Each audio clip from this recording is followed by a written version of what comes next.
Welcome to another edition of the Around the NFL broadcast. My name is Dan Hansis. I come to you from a virtual room filled with some heroes. Greg Rosenthal, Mark Sessler.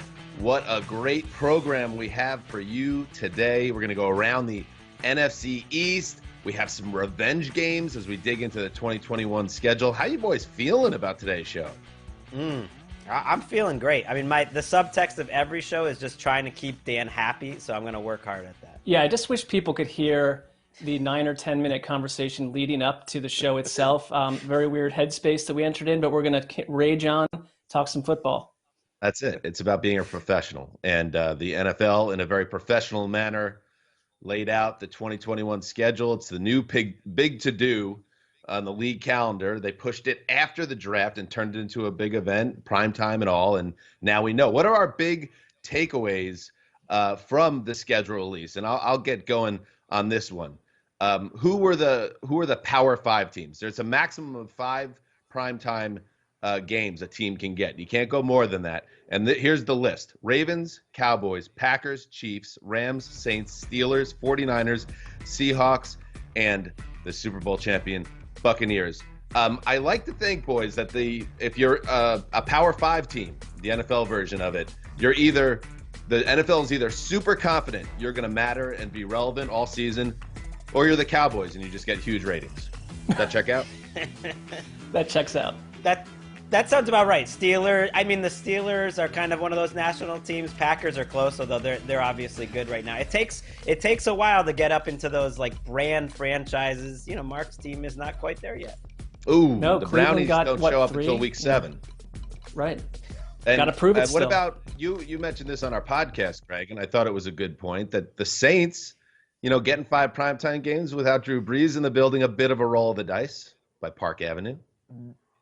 That was surprising. That's almost a recognition that the Saints are maybe one of those brand name teams after 15 years playing pretty well. All right, Mark, how about you? What's something that jumped out to you when the schedule rolled out? I mean, yeah, Dan, you and I are old enough, and it shows because we've gone to many like Counting Crows concerts together.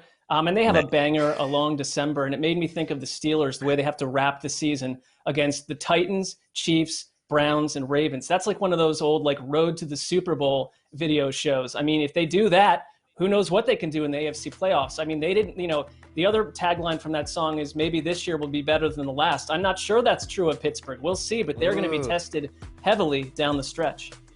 Everyone's burying the Steelers, especially our friend Mark. But you know who's not is the NFL schedule makers. They get those 5 primetime games. Power 5. The Ravens get those 5 primetime games. The Browns only get 3. So I do think there are stages to this. The Browns basically have to back up what they did a year ago before they get to be in that tier. And I think that's fair. They know Steelers are going to get ratings whether they're good or not. But it's like Baker. You got to be better than Lamar Jackson for a year. We're going to keep Lamar in primetime. You got to be better than the Steelers for a year. I would just note, Craig, I don't think I'm burying Pittsburgh to such, I'm just saying the end of the season schedule is thorny, if nothing else, correct? I'm saying it in our podcast in the last few months, you've been digging their grave a little bit early. A Long December, taken from the album Recovering the Satellites. One of the great forgotten gem sophomore releases of the 90s in alternative music. I know Greg agrees. How about you, schedule release-wise? Or Counting Crows takes, whatever you want, Greg. That was it. Just that the Browns are basically having to wait. That they're not there yet. Even the Bills, they kind of have to prove themselves for a second straight year to get to that 5 primetime games. So I think the NFL, they know Lamar sells. They know the Steelers sell. And for now, like, they're going to stick with that. I just like how these things go in stages. You have to do it for 2 years to really It's kind of like our television careers. We are still in prove-it mode, according to the executives on the 3rd floor of NFL Network. That's fair. I think that all checks out. All right, let's move on now to headlines here in our league. Let's start with Teddy Bridgewater, who, of course, was one and done with the Carolina Panthers. It was moved in a trade to the Broncos. Now out the door. He was on Patrick Peterson's podcast. Yeah, Patrick Peterson has a podcast. You got a problem with it? I don't. It's okay to have a podcast. We have a podcast. The Around the NFL podcast. It's the best. Anyway, Teddy had some not so nice words about Matt Rule and Joe Brady, the offensive coordinator. Not about them personally, but just their practice habits. And on Fridays, we didn't practice 2 minutes. We didn't practice red zone. And I love this, guys. You know why I love this? Because, Greg, you are a Teddy Bridgewater fan till the end.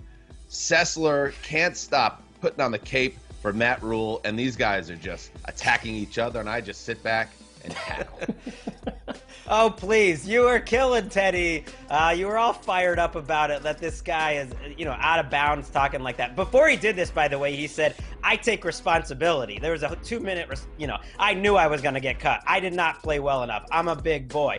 But then he brought up something that Matt Rule and Joe Brady did, trying to do a little bit different of a schedule. They got creative, and they didn't really practice red zone nearly as much. And the player reaction to me about this was telling. You might think it sounds like complaining, but every player that heard this reaction was like, what? That's the most important thing there is to practice. Like, that's what the Patriots and teams like that, focus in on more than anything else. And they got a lot of attention, the Panthers, for like changing their practice schedule. We're going to do things on Tuesdays. We're going to, take it off on Fridays. And, I think it's a fair thing to bring up. I mean, no, it's the best move is let's bring it up in mid-May versus, in September, when if you're the quarterback and the leader of the team saying, I'd like to work on this more. We all would. Can we have a voice with you coaches? Did that happen? That's what I want to know. I mean, Greg, great to tell us now that you're upset with how the practices went for the entire year. I'm disappointed in you, Greg, because this is a bad job by Teddy, because he struggled famously at the end of games last season, and he's not taking accountability, and he's out the door saying negative things about Matt Rule and his coaching staff. That's just that's not being accountable. You can't say, hey, listen, it was on me. It's just being honest, though. Like, don't we want that out of interviews? All the things I was bad at was actually because they didn't practice the right way. Okay, Teddy. Right. Good luck. But he didn't say that. He spent 2 minutes talking about how he took responsibility, but then he talked some real stuff that we wouldn't know about their practice schedule. Isn't that what we want out of athletes, to give honest answers and talk? He didn't try to point fingers, but he did say something that they need to work on that. And I wouldn't be surprised if they do change things around. That's fair. But I mean, no matter what we bring up about Teddy Bridgewater, Dan, we know that Greg is going to shift into heavy PR mode and, put his sunny sunshine on it. I mean, honesty is nice, Greg. Accountability, that's better. That's it. Let's move on. The Falcons. They put out their schedule. They go on social media to promote it. And in the banner where they have all the stars of the team above the schedule, no Julio Jones. Of course, people pick up on it. What does that mean? A lot of smoke around a potential Julio Jones trade. Greg, you buy into this idea that this is yet another hint that we don't get to 2021 season with Julio still on the Falcons? Yes. I think all of these decisions with how they're selling the team are run up the flagpole. He's arguably the best Falcons player in history, and he's not on the graphic. Give me a break. Keep him on the graphic. Keep him on the team. I want to go to London and see him and Kyle Pitts and Calvin Ridley and Hayden Hurst and Matt Ryan throwing it all over the yard. It'd be fun. I don't like this idea of trading Julio Jones. I think the thing is, you're not going to get what you want on this one. And it's, you can point to the maneuverings of the previous front office, but I would say this is one of the more notable Corona-inspired issues in the league right now, because the lowered cap put them into a tough spot. Grady Jarrett is due to make $20 million this year. You could try to get some guys to restructure a little bit, but Julio Jones, they don't want to trade him, but they have to. They basically said, we don't want to do this, but we have to move him because of the financials. I mean, that's just... If he's truly on the market and you are a contender who feels you're a playmaker short, go get Julio Jones. Maybe it costs you a first-round pick, maybe not. But go get him, because I bet he's got another year or two in the tank. Finally, the big schedule to do was Week 4, Sunday Night Football, Tom Brady, back to Foxborough against Bill Belichick and the Patriots. It is the hottest regular season ticket of all time, fellas. Ticketmaster lists the prices from $1,200 to $5,100 just to get in. Greg, would you spend $5,000 to watch Tom Brady take down Bill Belichick in his backyard? I mean, if you're guaranteeing that result, I'm definitely not going there. No, I'm not spending any money. Are you kidding me? College tuition, I've got nothing. I'm paying rent. This is crazy. It's a bad time to buy tickets, by the way. Wait till the market, calms down a little bit. It'll be a little different in September. I mean, think about this, though. Families in New England have been budgeting for Super Bowl tickets yearly for 20 years. So they've got the money in their budgets. It's just a little bit different than us. Yeah, they certainly don't have the budget for Super Bowls for the next 20 years or so. All right. We're just getting started. Sorry. That was unfair. Little pat steak at the end. Unnecessary. It's untrue. I liked it. Coming up next, the NFC East. we break it down with the great Steve Weish. Who's going to come out of this division? Are they going to have a winning record? Up next.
If you're new to us here on NFL Network, Around the NFL is also a podcast. Scan that QR code right there with your cell phone camera, and you can download our latest episode. Here is part of our conversation on the NFC East with the great Steve Weish.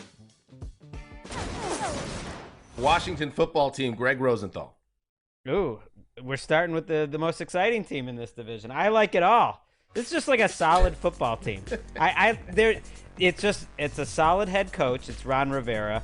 It's a lot of professionals. Look at this defensive line. Look at this secondary they quickly rebuilt with William Jackson and Kendall Fuller. Look at their offensive line. They might be bringing in Charles Leno to play left tackle. That was kind of their one hole. I think it's just, I feel a little bit like Washington fans, which maybe they're looking at this team and they're like, how do we not go 10-7 or 11-6? And you think back to the last 2 decades where they have one playoff win. They're one of the least winning teams of the decade. Like, where do you think this team could have the rug pulled out from? Because I've watched Washington so long, I kind of expect it to implode from within. And this one, it doesn't look like it's going to happen, though, this time, Steve. Steve's making a face. You just glossed over the whole quarterback thing, man. Okay. You just well, we've covered that. That's an upgrade. It's an upgrade. It's an upgrade. Back down. I'm not going to blow the time schedule here. No, we've got 3 minutes here. Don't you think Ryan Fitzpatrick is an upgrade from? I mean, if nothing else, from where they were last year. Yeah, based off what they had last year. But I mean, once we go around this whole division, I mean, is he the best quarterback in the division? No, definitely not. No, and if you look at the whole NFL, they're really, you could look at Houston and Washington as really some of the only teams that don't have either a long-term starter at veteran or a young quarterback that they've latched onto as their future quarterback of tomorrow. And I mean, I like Fitzpatrick as much as anyone else, but if things go awry, you're suddenly looking at starts by Kyle Allen or Taylor Heineke, and it's just that is what sets you apart if things don't go perfectly with Ryan Fitzpatrick. Philadelphia Eagles, Mark Sessler. I feel like the Eagles are a little bit of an eye of the beholder team because it depends on how you want to look at it. To me, they're on a full-on rebuild, okay? But I also think that there's certainly some weird juju inside the building. You've got Nick Sirianni offering rather strange press conferences. You got Howie Roseman getting caught on national TV, getting like Heisman on an awkward fist bump with an agitated coworker. So, but then at the same time, you could look at this roster: Jalen Hurts, Miles Sanders, Devonta Smith, Jalen Reagor, Travis Fulgham, Dallas Goedert, Zach Ertz if they keep him. I am just wondering, because you got some stars on defense too, is this team maybe being looked at a little bit under the radar in a shaky NFC East?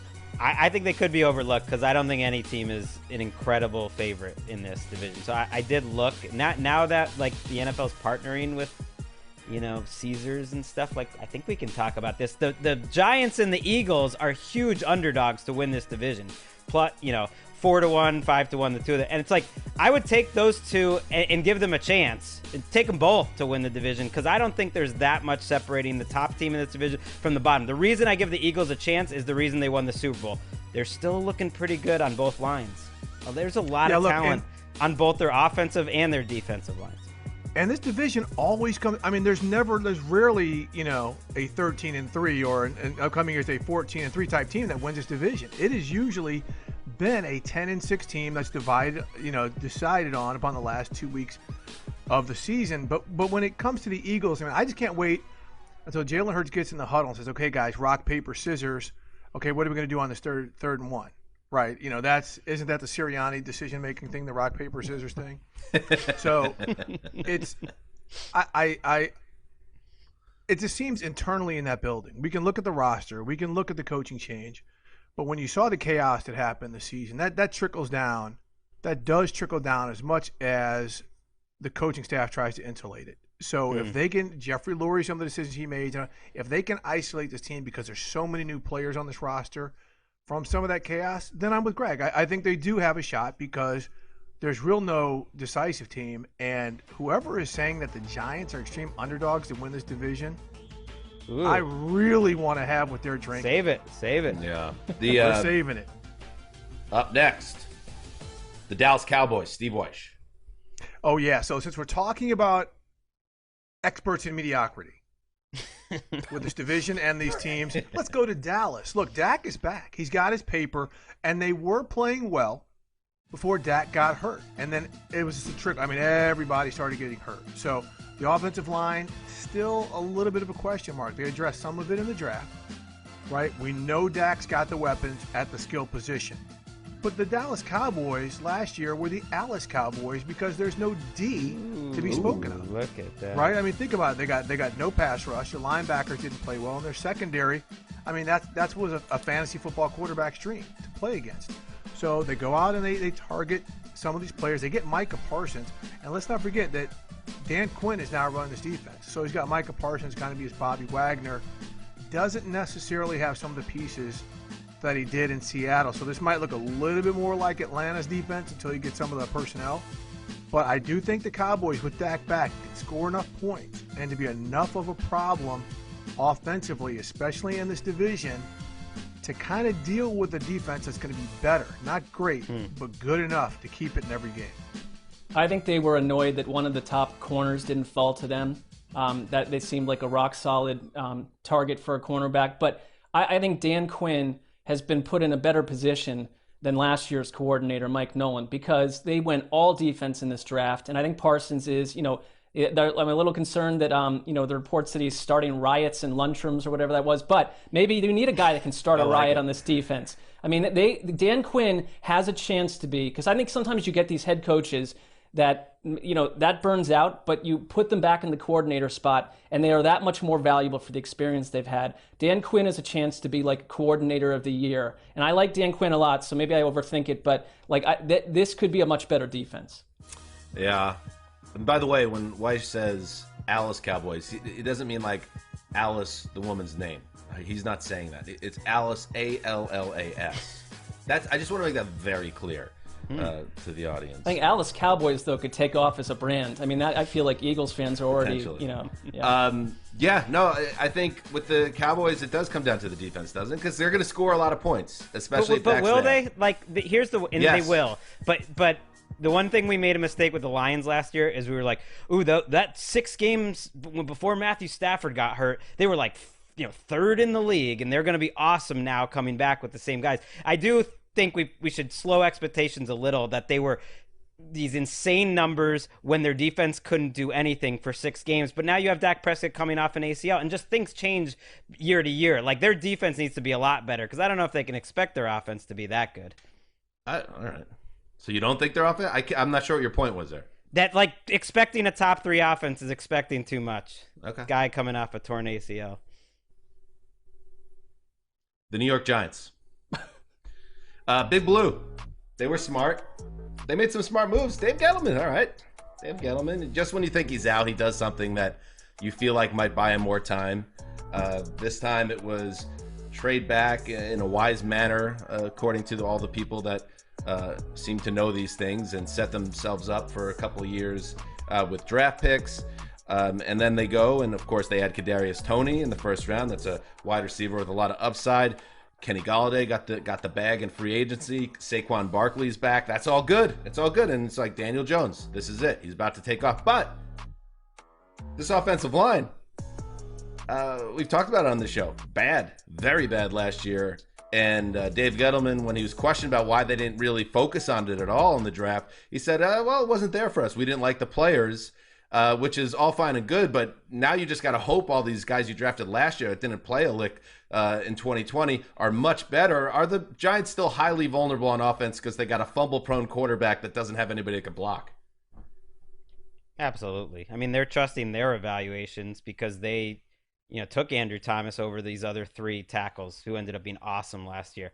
He's the key to their team. And Matt Pert, who's their right tackle, they're bringing back Nate Solder to maybe be the swing tackle, was their 3rd-round pick. That's probably the key to their team, because I like the defense. Like, I like the weapons. I think the weapons are enough for Daniel Jones. Like, we talked a lot about Patrick Graham last year doing a lot with the parts he had. He's got more parts on defense this year. So I know you're angling for this team, Weiss. You got a little Giants fever. I really like, and the main reason why I like what they did, and that you'll love this, Rosie, being a Patriots fan, is that they didn't make a lot of the dumb mistakes.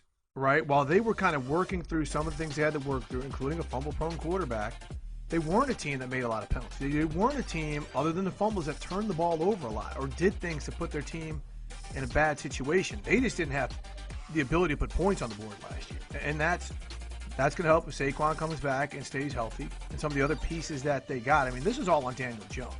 So now if he comes back and he plays fairly well, cuts down on the mistakes, this is enough of a fundamentally solid team, since solid has been the word du jour, that, again, can compete in this division that are the master class of mediocrity.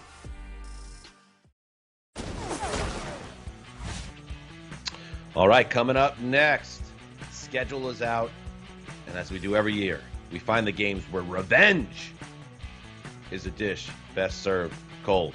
Huh? Coming up next, Revenge Games.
you miss me? Brady's back!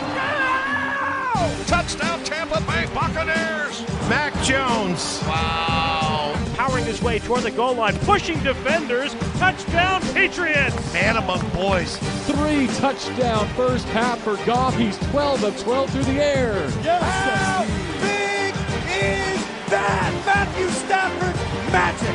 He unloads left side and going airborne to intercept is Jalen Ramsey. Now under pressure, and Watt brings him down. JJ with a sack. DeAndre Hopkins caught it. He caught it for a touchdown with 1 second left. I can't believe it.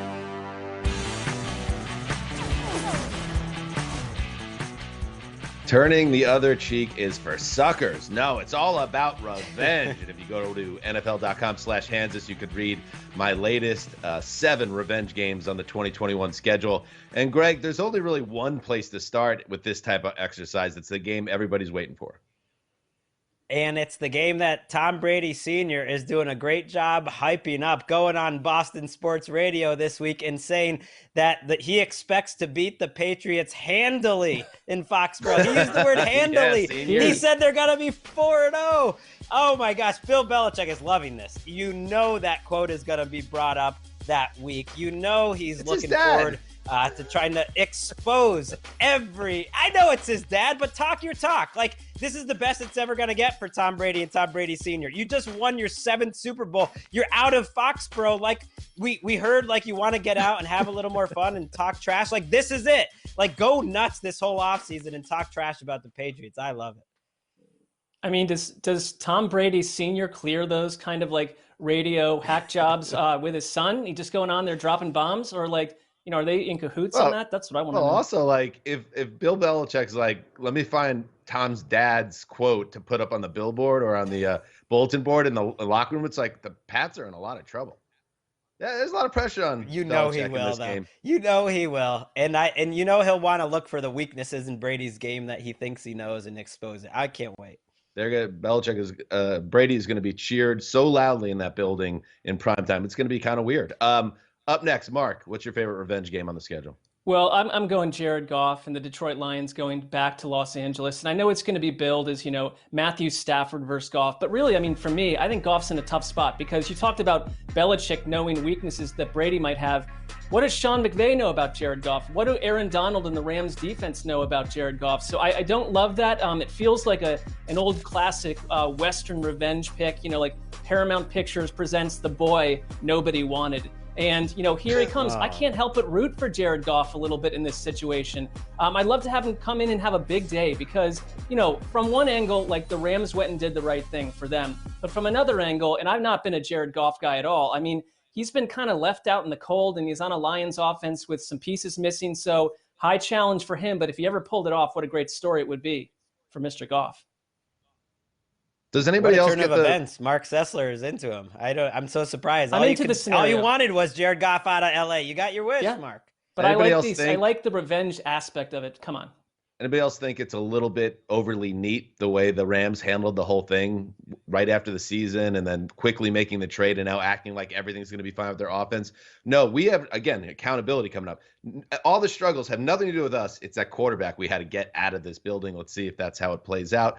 Speaking of quarterbacks and revenge, Sam Darnold, the New York Jets, they will now face each other. The schedule makers do have a sense of humor. Week 1, right off the bat, and as a Jets homer, I could tell you that every Jets fan is thinking the same thing.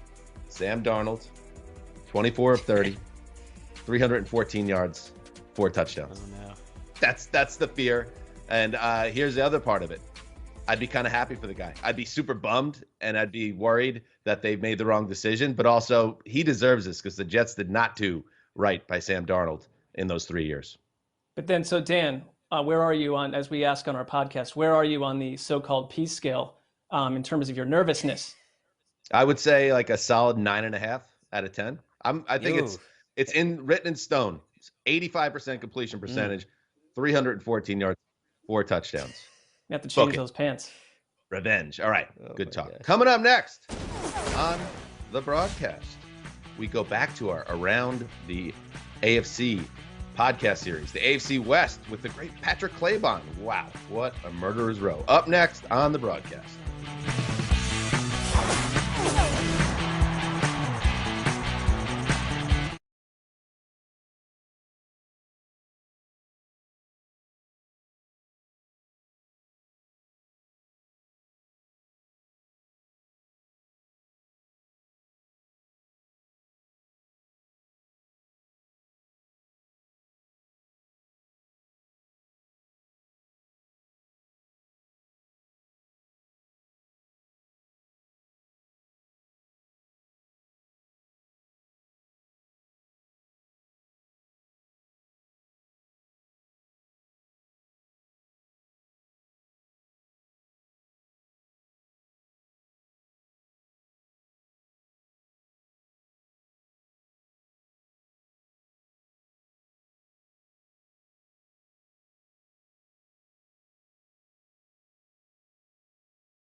Back to our Around the NFL series. Last week on the podcast, we went around the entire AFC in 48 minutes with our buddy Patrick Claybon.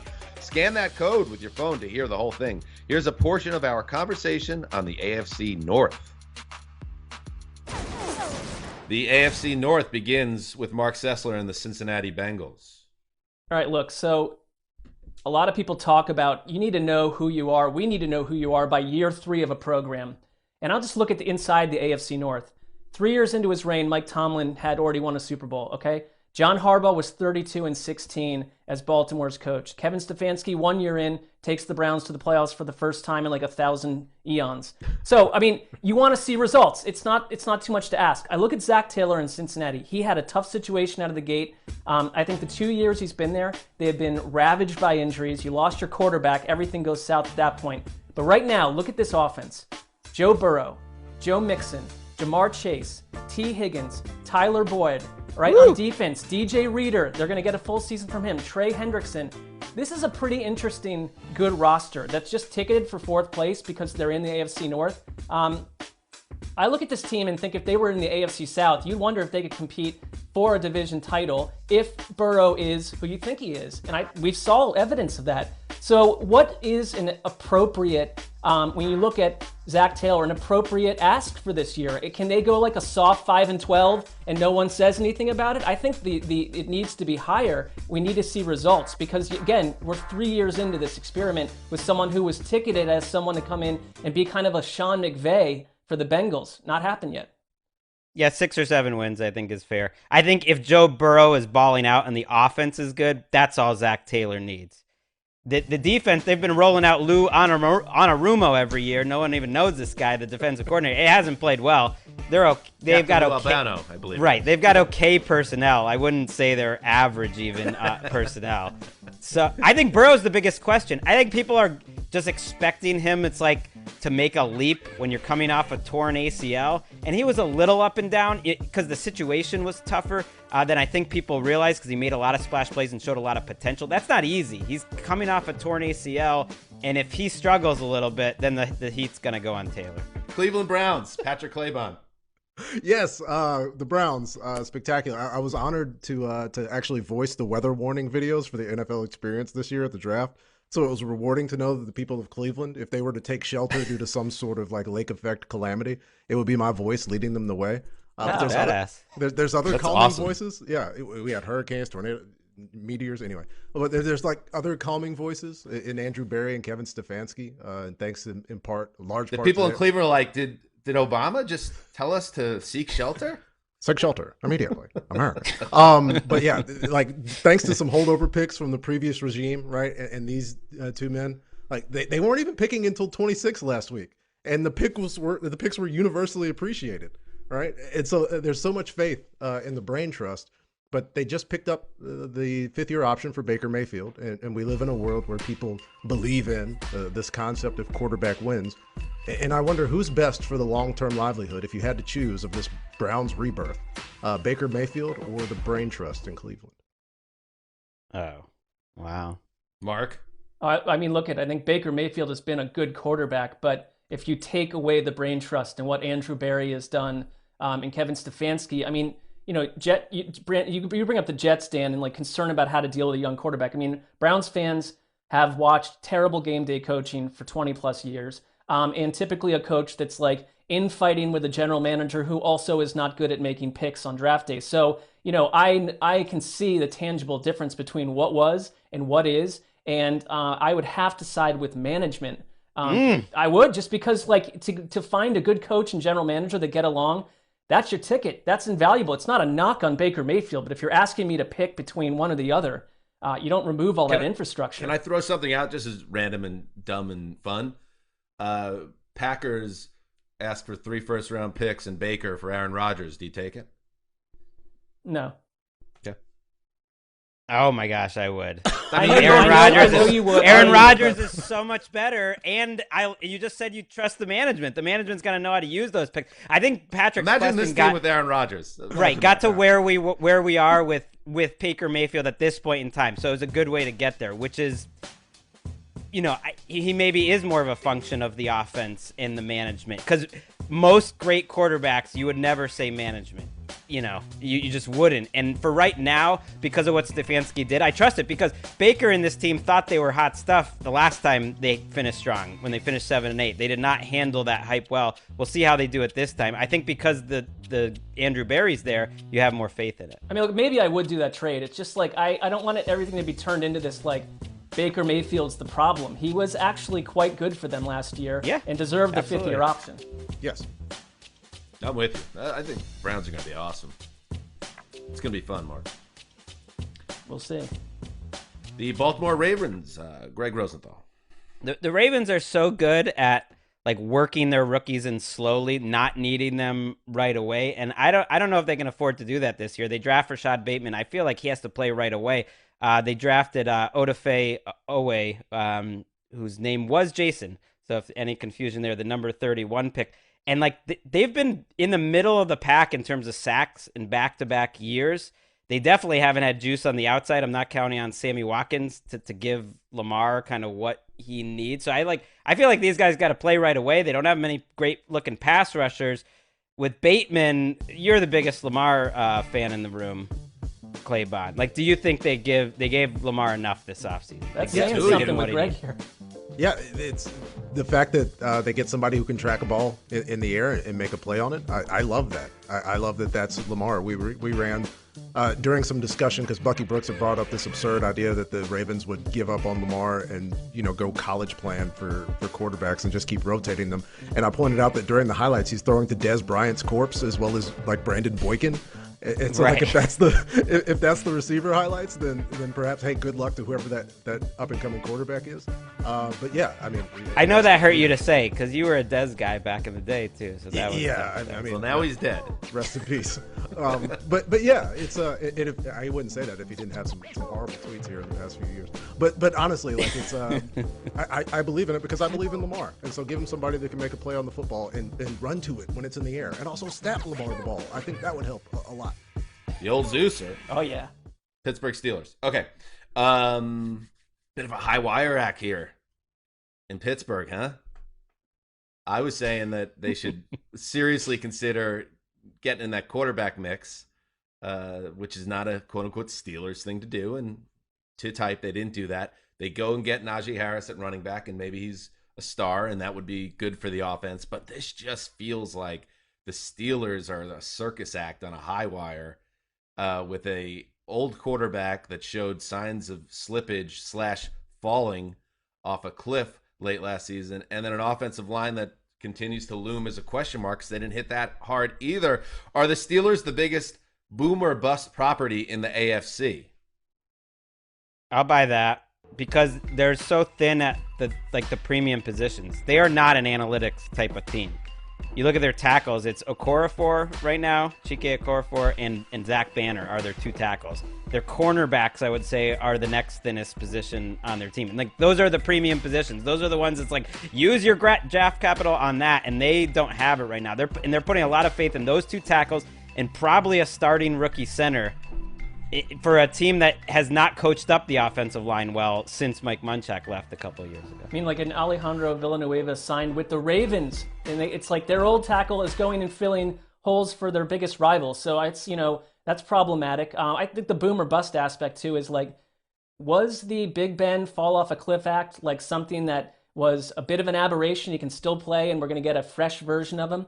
Or not, or does that decline continue, which means by week 8 you're in hot water? I mean, the one thing I would say that Najee Harris, there are scouts saying he is the most complete back they've had under Mike Tomlin, and they said more than Le'Veon Bell. So I get that you'd want to have the offensive line stronger. But like, does anybody remember Le'Veon Bell at his peak? Was there a more complete back that we've seen in 20 years? This is coming from literally one of the. I would put him in the top 3 running backs of the last 20 years in terms of at his peak, Le'Veon Bell. Just saying. I'm with you, Dan. It's difficult to get that comp for Najee, right? Because at 6'2", 6'3", at that size, moving with his feet, right? Le'Veon is the closest thing you can get to, right? In terms of a guy catching passes out of the backfield that can run in between the tackles. I think like maybe maybe we're looking at this as the end of last season is heavily influencing the way we feel about Pittsburgh and not necessarily the start. But for me, as much as I believe in guys coming back from injury and getting a full chance to be healthy, it's hard to do that at 38 and 39 years old. And I can't see things getting any better. Honestly, I mean, this is health-wise. But imagine if Joe Burrow had the weapons Roethlisberger had. We've been talking up like how talented this group is. They have so many good players. The Bengals are getting close, but yeah. The Steelers feel like they're either going to be 11-6 or 6-11. Nailed it. Good job, old Zeuser. Coming up next, our favorite holiday and international games on the 2021 NFL schedule. We love it. Can't wait for it. Up next.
Back on ATN and back in London. The NFL is returning to the UK in 2021. There will be 2 games in England this season. First up, it's the Jets versus the Falcons on October 10th.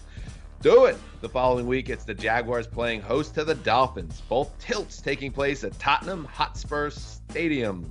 The Hot Toddy. All right, boys. With that in mind, one of the first things we always do when the schedule comes out, we like to check out the holiday games and the international games because we have a great relationship with the overseas audience in the NFL. What is, Mark, a game that you love in this realm? I do love the London games, but the game that stood out to me, the Browns fan in me, is that they take on the Packers on Christmas Day. Excited is one way to put it, but there's a high variable of results in my household based on how that goes. I remember a time when the Browns played the old Houston Oilers on Christmas Eve. Huge game, playoff game, had the entire extended family around. My dad was like carving a turkey with an electric turkey carver, and I was putting like static on the TV. Everyone went out to eat, glasses of wine. My seat empty. I'm sitting there like a psychotic and 3 feet away from the television, watching the Browns melt away to Jerry Glanville's Oilers. So I don't need a repeat of that. Take care of Green Bay, please. Feels like a decent chance Christmas gets canceled in the Sessler household. Yes. He'll be the Grinch. It's a good thing you can open the presents early. It's like, let's open the presents before Daddy loses his mind later in the day. All right, I'm going to throw out my favorite game.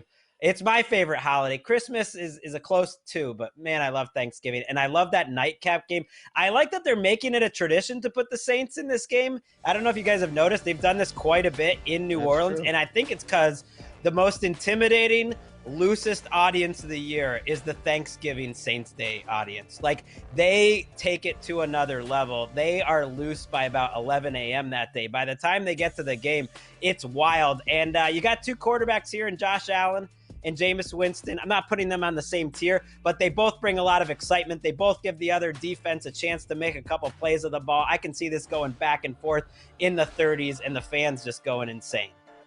I mean, I like to have a daddy cocktail as much as anyone, but is Thanksgiving this holiday where you're really like pouring them back for the whole day? There's a huge feast in the middle Saints of this. Fans? Yes.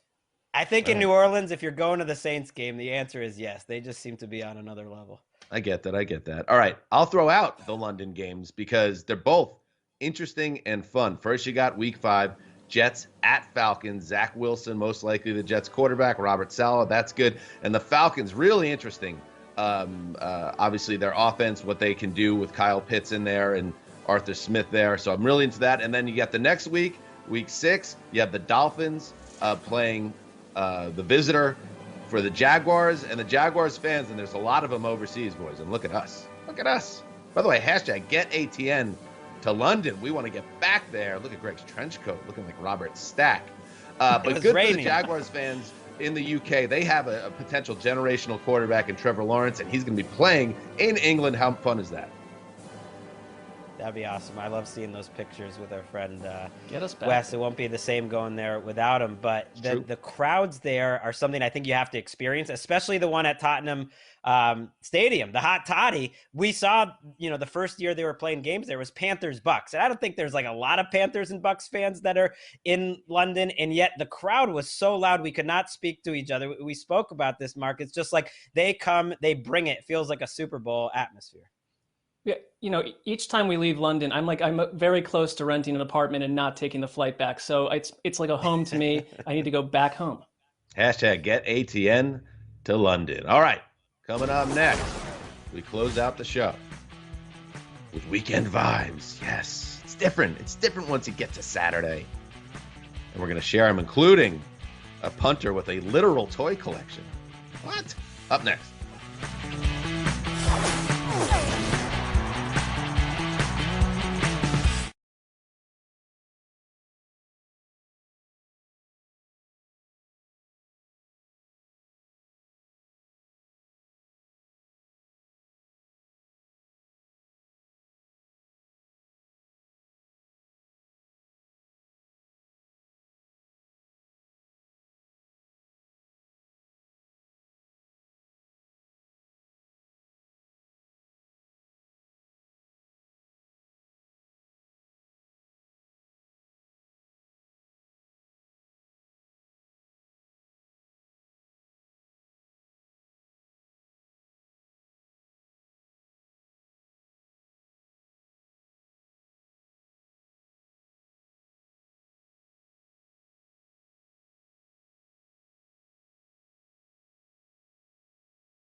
Before we say goodbye, weekend vibes. Greg, get us going.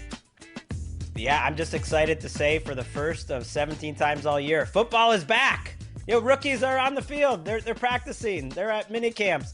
And I did find it interesting that none of the rookies listened to the NFLPA and the veterans who said to skip rookie minicamp. Have you heard of anyone holding out at all? Just makes me wonder if that's going to happen in the next couple of weeks as veterans show up. Not only is football back, Greg, it's the biggest season ever. Pay me. Mark.